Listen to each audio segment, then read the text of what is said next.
Bismillahirrahmanirrahim.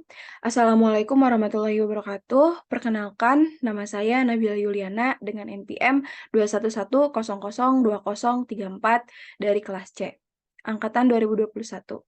Di sini saya ingin mempresentasikan atau membicarakan mengenai fasilitasi pemerintah dalam sertifikasi halal bagi UMK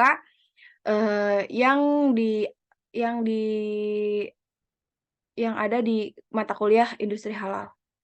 Nah, sebelum saya bahas mengenai fasilitasi pemerintah dalam sertifikasi halal bagi UMK, saya ingin berbicara mengenai sertifikasi dan labelisasi halal terlebih dahulu. Nah, produk yang beredar di negara kita, di Indonesia, sangat beraneka ragam, baik produk lokal maupun produk impor dari luar negeri. Jadi pada setiap produk tersebut perlu adanya penanda halal untuk memudahkan konsumen dalam memilih produk halal. Oleh karena itu perlu adanya sertifikasi dan labelisasi produk dalam memberikan jaminan produk halal kepada masyarakat khususnya warga muslim. Nah, sertifikasi dan labelisasi merupakan dua hal yang berbeda namun saling berkaitan gitu. Sertifikasi halal adalah proses untuk mendapatkan sertifikat halal dengan melalui beberapa tahapan pemeriksaan untuk membuktikan bahwa bahan baku, proses produksi, dan sistem jaminan halal produk pada suatu perusahaan sudah sesuai dengan standar yang ditetapkan oleh LPPOM MUI 2008. Nah, sertifikasi ini dilakukan dengan melakukan serangkaian pemeriksaan yang dilakukan oleh auditor yang kompeten di bidangnya untuk kemudian ditetapkan status kehalalannya sehingga tercipta suatu yang kompeten sehingga tercipta eh, sehingga tercipta suatu fatwa tertulis yang menyatakan kehalalan produk dalam bentuk sertifikat halal. Nah, eh sertifikat halal berlaku selama kurun waktu 4 tahun. Kemudian bisa dilakukan perpanjangan, perusahaan harus memberikan jaminan halal dengan selalu menjaga konsistensi kehalalan produk. Secara berkala, setiap 6 bulan sekali harus melaporkan pelaksanaan sistem jaminan halal atau SJH kepada perusahaannya. Labelisasi, nah kan tadi itu sertifikasi halal. Kalau ini labelisasi halal adalah pencantuman label atau logo halal dalam kemasan produk halal.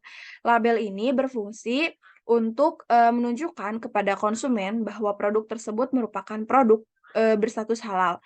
Lembaga yang berwenang untuk memberikan izin percantuman label halal adalah Badan Pengawas Obat dan Makanan atau BPOM. Mungkin teman-teman juga nggak asing mengenai BPOM ya. Nah, sertifikasi dan labelisasi merupakan dua hal yang saling berkaitan gitu. Sertifikasi halal dikeluarkan oleh MUI menjadi syarat untuk mencantumkan logo atau label halal pada produk di nantinya yang ke BPOM gitu. Nah, mungkin kita lanjut aja gitu ya ke fasilitasi pemerintah dalam sertifikasi halal bagi UMK. Nah, ada beberapa pendekatan yang dilakukan badan penyelenggara kehalalan produk. Sebentar. Ada beberapa pendekatan yang dilakukan badan penyelenggaraan jaminan produk halal dalam mendukung UMK melakukan sertifikasi halal. Di antaranya yang pertama ada regulasi JPH.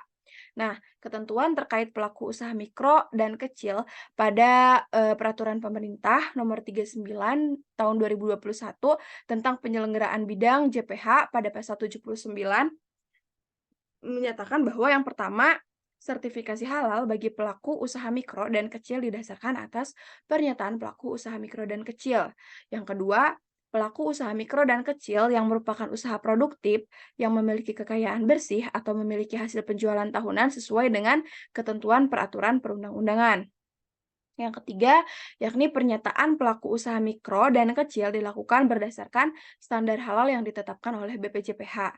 Yang kedua ada pembiayaan. Nah, dalam hal permohonan sertifikasi halal diajukan oleh pelaku usaha mikro kecil, sebagaimana dimaksud dalam pasal 79 tadi yang saya jelaskan, tidak dikenai biaya dengan memperhatikan kemampuan uang negara, kriteria, dan tata cara penetapan pelaku usaha mikro dan kecil sebagaimana dimaksud pada ayat 1 diatur dalam peraturan BPJPH. Mungkin dilanjut, yang ketiga ini ada pendampingan sertifikasi halal. Nah, untuk mendorong UMK melakukan sertifikasi halal, BPJPH melakukan penyusunan regulasi teknis untuk pendampingan PPH. BPJPH juga bekerja sama dengan Ormas Islam dan perguruan tinggi dalam mendorong pendampingan JPH. BPJPH juga melakukan pengajuan penganggaran pembiayaan pendampingan PPH. Selanjutnya, ada pembinaan dalam menjaga kehalalan produk. Nah, BPJPH juga, melatih unit pembina pembina UMK dan mengadakan pelatihan penyelih halal. Di samping juga bekerja sama dengan, K atau L atau pihak lain dalam penyelenggaraan pelatihan penyelih halal. Nah, dilanjut, eee, ini ada, BPJPH Kemenag RI. Oh, saya lupa menjelaskan, mungkin teman-teman, belum tahu apa sih itu BPJPH.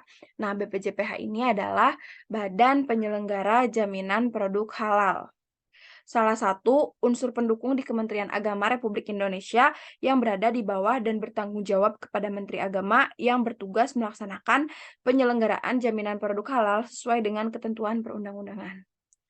Nah, BPJPH Kemenag RI juga memberikan pelayanan sertifikasi halal gratis nih, yakni yang disebut Sehati bagi UMKM. Ada beberapa persyaratan, yang pertama ada persyaratan umum nih. Persyaratan umumnya, yang pertama belum pernah mendapatkan fasilitasi sertifikat halal dan tidak sedang atau akan menerima fasilitasi sertifikasi halal dari pihak lain. Yang kedua, memiliki aspek legal, yaitu nomor induk berusaha atau NIB. Mungkin teman-teman, nggak asing gitu ya mengenai NIB ini. Yang ketiga, ada memiliki modal usaha atau aset di bawah Rp2 miliar yang dibuktikan dengan data yang tercantum dalam NIB. Jadi, sertifikasi halal gratis ini atau Sehati ini, eee, modal yang dipunya oleh suatu usaha itu tidak boleh lebih dari Rp2 miliar gitu. Nah, yang keempat, melakukan usaha dan berproduksi secara kontinu minimal 3 tahun. Jadi kalau misalkan 2 tahun mungkin belum bisa ya gitu. Selanjutnya, yang kelima, mendaftarkan satu jenis produk dengan produk berupa barang atau bukan penjual atau reseller. Nah, ada juga nih persyaratan khususnya. Yang pertama, memiliki surat izin edar atau surat izin lainnya atas produk dari dinas atau instansi terkait. Yang kedua, bersedia memberikan foto atau video terbaru saat proses produksi. Yang ketiga, bersedia membiayai pengujian kehalalan produk di laboratorium secara mandiri atau jika diperlukan untuk mendukung proses pemeriksaan oleh LPH. Jadi, di persyaratan khusus ini, emang mungkin, rada nggak ribet sih, cuman ya ini untuk biar, lebih lebih apa ya, dipercaya mungkin dari, BPJPH Kemenag RI itu mengeluarkan persyaratan khusus ini gitu. Nah, eee, selanjutnya pemerintah melalui BPJPH, memberikan kemudahan akses nih bagi masyarakat, semua kalangan masyarakat untuk mendapatkan informasi gitu ya, terkait sertifikasi halal. Nah, ini ada beberapa akses informasi, yang bisa gitu diakses oleh masyarakat. Yang pertama ini ada nomor teleponnya nih, ada 0221 348 3300. Ada juga nih WhatsApp-nya 0811111719. Di websitenya juga ada, mungkin teman-teman, juga nggak asing nih websitenya gitu ya, www.halal.go.id gitu bisa diakses dimanapun dan kapanpun. Terus ada juga emailnya yaitu humas@halal.go.id. Selanjutnya juga ada nih buat teman-teman, milenial yang, suka YouTube, Facebook, Instagram, Twitter yang mungkin sekarang udah jadi X, ada juga nih, Halal Indonesia YouTube-nya, Facebook-nya ada Halal Indonesia, Instagram-nya ada halal.indonesia, dan, X-nya yang sekarang jadi X ya bukan Twitter, @bpjph Kemenag. Ya mungkin segitu saja, eee hanya itu yang dapat saya sampaikan gitu mengenai, sertifikasi fasilitasi pemerintah dalam sertifikasi halal bagi UMK, yakni usaha mikro dan usaha mikro dan kecil.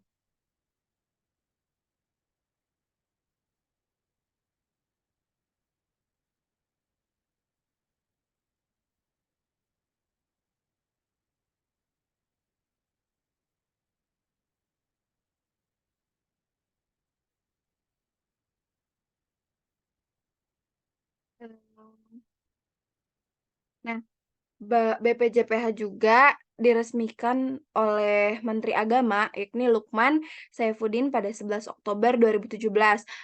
Landasan pembentukan BPJPH adalah ketentuan Undang-Undang Nomor 33 Tahun 2014 tentang Jaminan Produk Halal. Nah, ini kita ngomongin dulu BPJPH ya. Nah, BPJPH, ada undang-undangnya. Undang-undangnya Jaminan Produk Halal boleh dibilang merupakan salah satu, undang-undang yang terlama pembahasannya di DPR gitu. Naskah akademik rancangan undang-undang JPH disusun sejak awal 2006, diajukan ke DPR tahun 2008 dan disahkan menjadi undang-undang pada tahun 2014.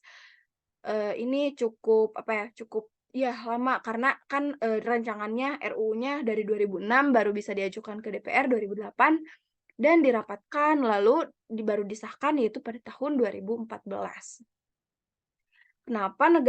Kenapa sih negara menangani jaminan produk halal?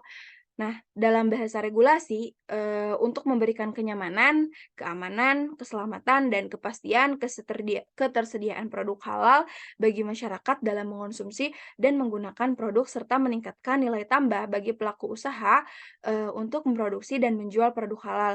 Jaminan produk halal adalah, menyangkut kepentingan masyarakat luas dan ekonomi nasional. Sebuah pertanyaan mengemuka nih, ada juga, yang, benarkah pemerintah mencabut sertifikasi halal dan MUI? Kehadiran BPJPH justru, memperkuat sertifikasi halal yang telah puluhan tahun ditangani oleh MUI. Sertifikasi halal ditransformasi dan ditingkatkan dari bersifat voluntary menjadi obligatory. Artinya, sesuatu diwajibkan atas dasar undang-undang untuk kemaslahatan seluruh bangsa. Dengan kehadiran BPJPH sebagai unit organisasi struktural, setingkat eselon 1 di Kementerian Agama, sebuah perubahan besar khususnya dalam mengembangkan, industri halal diharapkan semakin menggelora di negara kita, seperti harapan Menteri Agama dalam, pidato peresmian BPJPH. Sertifikasi halal di Indonesia ini tidak lahir tiba-tiba. Jadi, perjalanan sejarahnya tuh panjang gitu ya mengenai, sertifikasi halal. Dimulai dari labelisasi produk non-halal oleh Departemen Kesehatan tahun 76, kebijakan yang dikeluarkan pemerintah saat itu tertuang dalam Surat Keputusan Menteri Kesehatan Nomor 280 tanggal 10 November tahun 76 tentang ketentuan peredaran, dan penandaan pada makanan yang mengandung bahan berasal dari babi. Surat keputusan yang ditandatangani Menteri Kesehatan, Prof. Dr. GA Siwabesi mengharuskan semua makanan dan minuman yang mengandung unsur babi ditempeli label bertuliskan mengandung babi dan diberi gambar seekor babi utuh berwarna merah di atas dasar putih.